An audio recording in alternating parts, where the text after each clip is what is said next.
बुद्धि की देवी मां लक्ष्मी को प्रणाम करता हूं।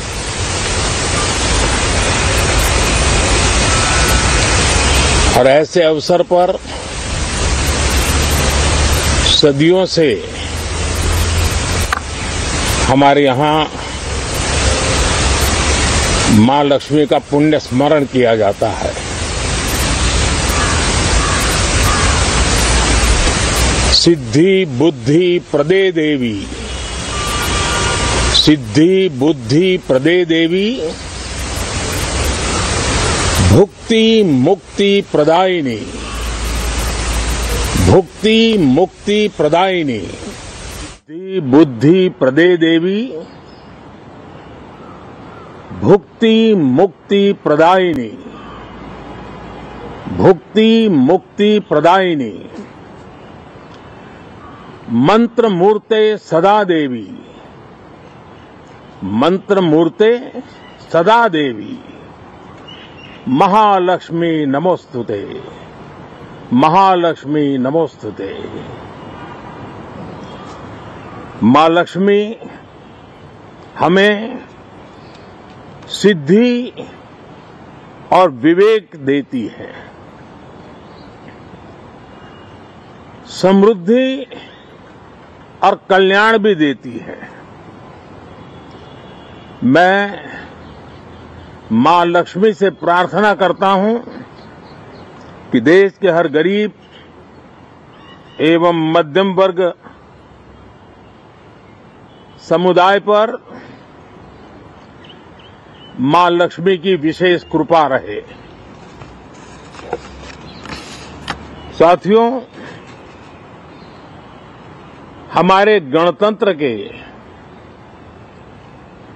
75 वर्ष पूरे हुए हैं।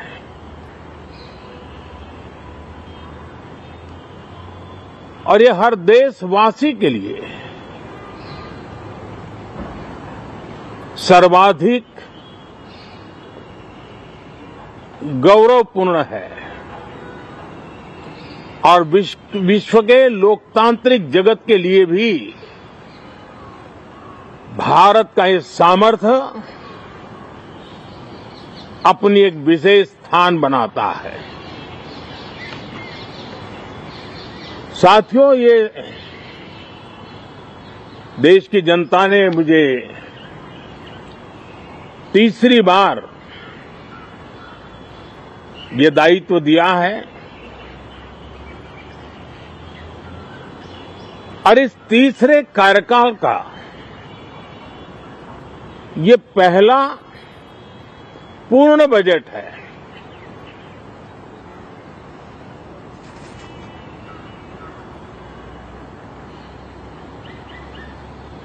और मैं विश्वास से कह सकता हूं कि 2047 जब आजादी के 100 साल होंगे, विकसित भारत का जो संकल्प देश ने लिया है, यह बजट सत्र, ये बजट एक नया विश्वास पैदा करेगा, नई ऊर्जा देगा कि देश जब आजादी के 100 साल मनाएगा तब विकसित होकर रहेगा। 140 करोड़ देशवासी अपने सामूहिक प्रयास से इस संकल्प को परिपूर्ण करेंगे। तीसरे टर्म में हम मिशन मोड में देश को सर्वांगीण विकास की दिशा में, चाहे वो भौगोलिक रूप से हो, सामाजिक रूप से हो या आर्थिक भिन्न भिन्न स्तर के संदर्भ में हो, हम सर्वांगीण विकास के संकल्प को लेकर के मिशन मोड में आगे बढ़ते जा रहे हैं। इनोवेशन, इंक्लूजन और इन्वेस्टमेंट, ये लगातार हमारे आर्थिक गतिविधि के रोड मैप का आधार रहा है। इस सत्र में हमेशा की तरह कई ऐतिहासिक बिल पर संशोधन को चर्चा होगी और व्यापक मंथन के साथ वो राष्ट्र की ताकत बढ़ाने का काम करने वाला कानून बनेंगे। विशेषकर नारी शक्ति के गौरव को पुनः प्रस्थापित करना, पंथ संप्रदाय के भेद से मुक्त होकर के हर नारी को सम्मानपूर्ण जीवन मिले, उसको भी समान अधिकार मिले, उस दिशा में इस सत्र में कई महत्वपूर्ण निर्णय लिए जाएंगे। Reform, perform and transform. जब विकास की तेज गति को प्राप्त करना होता है तो सबसे ज्यादा बल रिफॉर्म पर रहता है। राज्य और केंद्र सरकार ने मिलकर के परफॉर्म करना होता है और जन भागीदारी से हम ट्रांसफॉर्मेशन देख सकते हैं। हमारा युवा देश है, युवा शक्ति है और आज जो 20-25 साल की आयु के नौजवान है, जब वो 45-50 साल के होंगे तब वो विकसित भारत का सबसे बड़े बेनिफिशियरी होने वाले हैं। उम्र के उस पड़ाव पे होंगे, नीति निर्धारण की व्यवस्थाओं में उस जगह पे बैठे होंगे कि वे गर्व के साथ आजादी के बाद जो शताब्दी शुरू होगी, एक विकसित भारत के साथ आगे बढ़ेंगे। और इसलिए ये विकसित भारत के संकल्प की पूर्ति का प्रयास, ये अथाग मेहनत,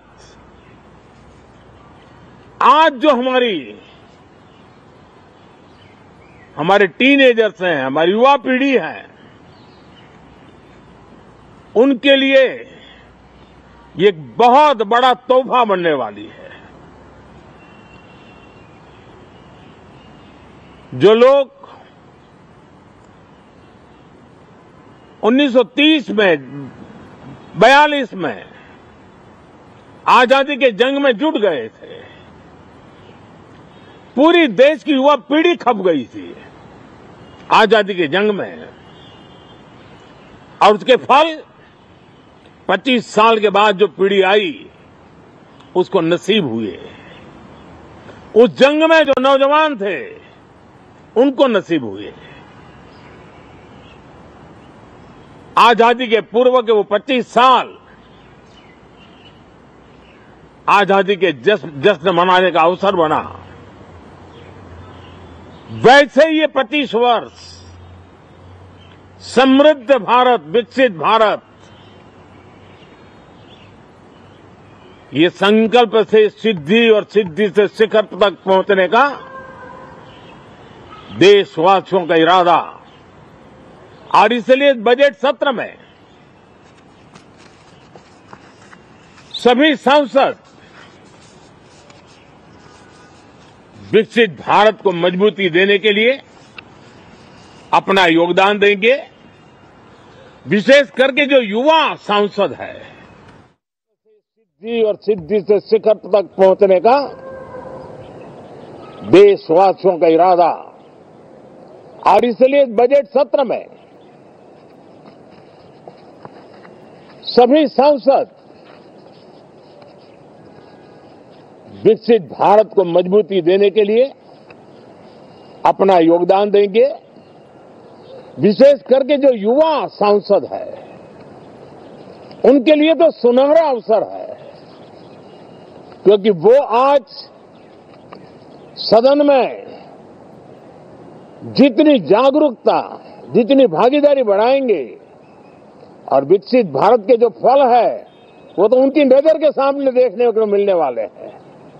और इसलिए युवा सांसदों के लिए एक अनमोल अवसर है।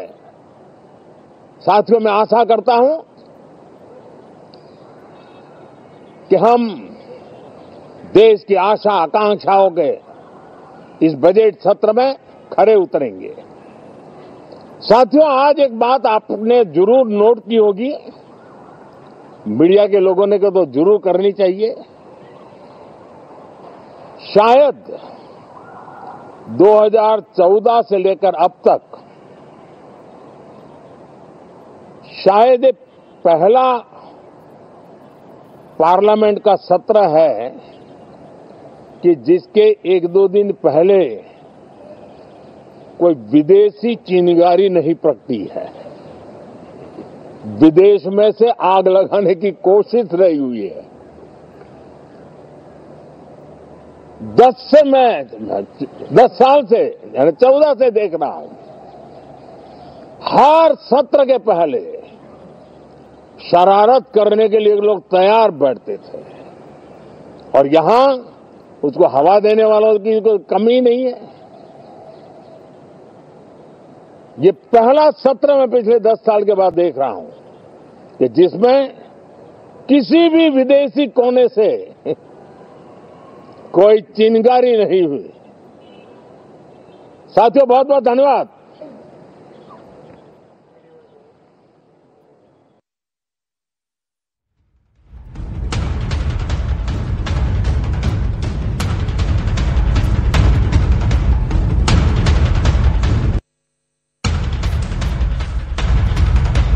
শতবর্ষে দেশের সিদ্ধান্ত নেবে আগামী 25 বছর সমৃদ্ধ ভারত গঠনের জন্য গুরুত্বপূর্ণ।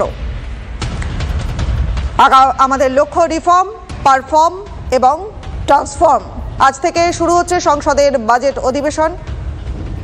বাজেট অধিবেশনের আগে প্রধানমন্ত্রী নরেন্দ্র মোদী তিনি সাংবাদিক বৈঠকে যোগদান করেন, সাংবাদিকদের মুখোমুখি হন তিনি এবং তিনি বক্তব্য পেশ করেন। স্বাধীনতার শতবর্ষে বিকশিত ভারতের সংকল্প পূরণ করা হবে। গুরুত্বপূর্ণ খবর, এই বাজেট স্বাধীনতার শতবর্ষে সংকল্প পূরণ করবে। স্বাধীনতার শতবর্ষের সংকল্প পূরণ করবে। আমাদের দেশ নারী শক্তির গৌরব পুনঃপ্রতিষ্ঠিত করতে সিদ্ধান্ত নেওয়া হবে। আজকের যুব শক্তি স্বাধীনতার শতবর্ষে দেশে সিদ্ধান্ত নেবে বললেন প্রধানমন্ত্রী নরেন্দ্র মোদী। इस सत्र में कई महत्वपूर्ण निर्णय लिए जाएंगे। Reform, perform and transform. जब विकास की तेज गति को प्राप्त करना होता है तो सबसे ज्यादा बल रिफॉर्म पर रहता है। राज्य और केंद्र सरकार ने मिलकर के परफॉर्म करना होता है और जन भागीदारी से हम ट्रांसफॉर्मेशन देख सकते हैं। গরিব এবং মধ্যবিত্তের উপরে মা লক্ষ্মী সদয় হন। দেশের মানুষ আমায় তৃতীয়বার দায়িত্ব দিয়েছেন বললেন প্রধানমন্ত্রী নরেন্দ্র মোদী। আজ সংসদে বাজেট অধিবেশন, বাজেট পেশ করা হবে। তার আগে প্রধানমন্ত্রী নরেন্দ্র মোদী তিনি সাংবাদিক বৈঠক করলেন, সাংবাদিকদের মুখোমুখি হলেন এবং তিনি বললেন, একে একে তার বক্তব্য উঠে এলো, দেশের গরিব এবং মধ্যবিত্তের উপরে মা লক্ষ্মী সদয় হন। দেশের মানুষ আমায় তৃতীয়বার দায়িত্ব দিয়েছেন। স্বাধীনতার শতবর্ষে বিকশিত ভারতের সংকল্প পূরণ হবে। এই বাজেট স্বাধীনতার শতবর্ষের সংকল্প পূরণ করবে বললেন প্রধানমন্ত্রী নরেন্দ্র মোদী। বাজেট অধিবেশন পেশ হতে চলেছে। নারীর সমান অধিকারে গুরুত্বপূর্ণ সিদ্ধান্ত। প্রধানমন্ত্রী নরেন্দ্র মোদী বললেন, আগামী 25 বছর সমৃদ্ধ ভারত গঠনের জন্য গুরুত্বপূর্ণ। আগামী 25 বছরের সংকল্প রেখেছেন তিনি। তার পাশাপাশি তার লক্ষ্য রিফর্ম, পারফর্ম এবং ট্রান্সফর্ম। তিনটে লক্ষ্যের দিকে এগিয়ে চলেছে ভারত। দেশের গরিব এবং মধ্যবিত্তের উপরে মা লক্ষ্মী সদয় হন। দেশের মানুষ আমায় তৃতীয়বার দায়িত্ব দিয়েছেন। দেশের গরিব এবং মধ্যবিত্তের উপরে মা লক্ষ্মী সদয় হন এবং দেশের মানুষ আমায় তৃতীয়বার দায়িত্ব দিয়েছেন। স্বাধীনতার শতবর্ষে বিকশিত ভারতের সংকল্প পূরণ হবে। এই বাজেট স্বাধীনতার শতবর্ষের সংকল্প পূরণ করবে। নারী শক্তির গৌরব পুনঃপ্রতিষ্ঠিত করতে সিদ্ধান্ত নেওয়া হবে। নারী শক্তির উপর জোর দিয়েছেন তিনি। পাশাপাশি আজকের যুব শক্তি স্বাধীনতার শতবর্ষে দেশে সিদ্ধান্ত নেবে, যুব শক্তিকেও তিনি সামনে এগিয়ে আনলেন। इस सत्र में कई महत्वपूर्ण निर्णय लिए जाएंगे। Reform, perform and transform. जब विकास की तेज गति को प्राप्त करना होता है तो सबसे ज्यादा बल रिफॉर्म पर रहता है। राज्य और केंद्र सरकार ने मिलकर के परफॉर्म करना होता है और जन भागीदारी से हम ट्रांसफॉर्मेशन देख सकते हैं। সরাসরি চলে যাব আমাদের সহকর্মী জ্যোতির্ময় কর্মকার এই মুহূর্তে রয়েছেন আমাদের সঙ্গে। জ্যোতির্ময়, প্রধানমন্ত্রী নরেন্দ্র মোদী যে বক্তব্য পেশ করলেন সেখানে নারী শক্তির অগ্রগতি, যুব শক্তির উন্নতির কথা কিন্তু তিনি তুলে ধরলেন। দেখো, প্রধানমন্ত্রীর বক্তব্য যা আমরা পেলাম, সেই বক্তব্যকে যদি আমরা বাজেটের একটা ইঙ্গিত বা বাজেটের অভিমুখের ইঙ্গিত হিসেবে ধরে নিই, তাহলে কয়েকটি শব্দ যথেষ্ট গুরুত্বপূর্ণ। প্রধানমন্ত্রী তার বক্তব্যের একেবারে প্রথমের দিকেই তিনি যে কথা বলেছেন যে গরিব এবং মধ্যবিত্তদের প্রতি মা লক্ষ্মীর কৃপা থাকুক, তা তিনি প্রার্থনা করছেন। অর্থাৎ এই প্রার্থনার মধ্যে কোথাও পরিকল্পনা রয়েছে কিনা সেই প্রশ্নটি অত্যন্ত গুরুত্বপূর্ণ। তার বক্তব্যে তিনি উল্লেখ করেছেন যে কথা, যে নারী অধিকার এবং নারী সশক্তিকরণের ক্ষেত্রে বড় পদক্ষেপ করা হবে। অর্থাৎ মহিলাদের জন্য কোথাও বড়সড় কোনো সিদ্ধান্ত এই বাজেটে ঘোষণা করা হবে কিনা আমাদের নজর থাকবে সেদিকে। এর পাশাপাশি তৃতীয় ক্ষেত্রে তিনি যুব সম্প্রদায়ের কথা উল্লেখ করেছেন যে 2047 সালে যখন দেশ স্বাধীনতার 100 বছরে অবতীর্ণ হবে, ঠিক সেই সময় দাঁড়িয়ে এই আজ যারা যুব সম্প্রদায়, তাদের ভূমিকা অত্যন্ত গুরুত্বপূর্ণ হবে। ফলত কর্মসংস্থানের ক্ষেত্রে কোনো বড় পদক্ষেপ ঘোষণা হয় কিনা। দ্বিতীয়ত, মধ্যবিত্তের কর ছাড়ের ক্ষেত্রে, গরিব মানুষের সুরাহার ক্ষেত্রে কি ধরনের জনমুখী কোনো বাজেট হয় কিনা, সেই ইঙ্গিতই কিন্তু প্রধানমন্ত্রী নরেন্দ্র মোদী বক্তব্যে উস্কে দিয়ে গেলেন। এবং তার বক্তব্যের একবারে শেষ পার্টটা বলা যেতে পারে কোট আনকোট পলিটিক্যালি লোডেড। তার কারণ সেই সময় তিনি যে কথা জানালেন তা হচ্ছে যে এটা সম্ভবত প্রথম বাজেট 2014 সালের পর। প্রধানমন্ত্রী মনে করছেন যে এই বাজেট শুরুর আগে কোনো বিজেপি কোনো বিদেশি শক্তির কোনো রকম উস্কানি নেই। অর্থাৎ আমরা গত অধিবেশনেও দেখেছি যে হিন্ডেনবার্গের রিপোর্ট নিয়ে লাগাতার যেভাবে আদানিকে আক্রমণ করেছে কংগ্রেস সহ অন্যান্য ইন্ডিয়া জোটের বিরোধী দলগুলি, এবারের আগে সেই ধরনের কোনো বিতর্ক উস্কে দেওয়া হয়নি। অর্থাৎ বিরোধীদের তিনি সরাসরিভাবে কোনো আক্রমণ না করলেও তিনি বিদেশি শক্তির কথা উল্লেখ করলেন এবং বললেন যে বিদেশি শক্তির এই ধরনের উস্কানির ক্ষেত্রে হাওয়া দেওয়ার লোকের কোনো অভাব নেই। অর্থাৎ কংগ্রেস সহ বিরোধীদের নাম না করেও কিন্তু তিনি বিরোধীদের কিছুটা খোঁচা দিয়ে রাখলেন। এবং আরেকটি বিষয় যথেষ্ট গুরুত্বপূর্ণ, তা হচ্ছে যে দিল্লি নির্বাচনের আগে এই বাজেট অধিবেশনকে কার্যত কিন্তু কিছুটা যে ব্যবহার বিজেপি করবে তা প্রথম থেকেই রাজনৈতিক মহল মনে করছিল, কিন্তু প্রধানমন্ত্রী নরেন্দ্র মোদী সেই আক্রমণের রাস্তায় কিন্তু খুব একটা তিনি হাঁটেননি। ফলত কৌশল কোন দিকে যায় আমাদের নজর সেদিকেই থাকবে। একেবারে জ্যোতির্ময়, তুমি সঙ্গে থাকো। দেশবাসীর উদ্দেশ্যে প্রধানমন্ত্রী নরেন্দ্র মোদী অনেকগুলো গুরুত্বপূর্ণ তথ্য, গুরুত্বপূর্ণ কথা বলে গেলেন যে দেশের গরিব এবং মধ্যবিত্তের উপরে মা লক্ষ্মী সদয় হবেন। অর্থাৎ দেশের গরিব মানুষ এবং মধ্যবিত্তদের উপরে কর ছাড়ের কোনো প্রভাব পড়বে কিনা বা তাদের উপরে করের বোঝা কমবে কিনা সেদিকে তো নজর থাকবে। পাশাপাশি দেশের মানুষ আমায় তৃতীয়বার দায়িত্ব দিয়েছেন, দেশের মানুষের প্রতি তিনি ধন্যবাদ জানাচ্ছেন যে তৃতীয়বার দায়িত্ব পেয়েছেন তিনি। পাশাপাশি স্বাধীনতার শতবর্ষে বিকশিত ভারতের সংকল্প পূরণ হবে। তৃণমূল সাংসদ সুদীপ বন্দ্যোপাধ্যায় তিনি কি বলেছেন শুনব। মানুষ ইনকাম ট্যাক্স এই জায়গায় দিতে দিতে সাধারণ মধ্যবিত্ত মানুষ একটা অসহনীয় অবস্থার মধ্যে পড়ে আছে। সেই স্ল্যাবটাকে আরো কমাক, সেটাতে যাতে মানুষ অনেকটা বেশি করে উপকৃত হতে পারে। আমরা যে জিএসটি, স্বাস্থ্য বিমা, এ সমস্ত ক্ষেত্রে যেভাবে সব দেওয়া হচ্ছে, এগুলো করাক। রাজ্যের পাওনাগুলোকে এখনো কিভাবে তারা দখল করে রাখছে। আমাদের আবাস যোজনার টাকা, 100 দিনের কাজের টাকা, গত শেষে আমাকে তো নির্মলা সীতারামন মুখের ওপর বলেই দিলেন যে হ্যাঁ আমরা টাকা আটকে রেখেছি, তখন তাকে আমি প্রত্যক্ষভাবে বলেছিলাম যেখানে যেখানে গলদ সেখানকার টাকা আটকে রাখুন, বাকি টাকা এভাবে আটকে রাখতে আপনি পারেন না। এটা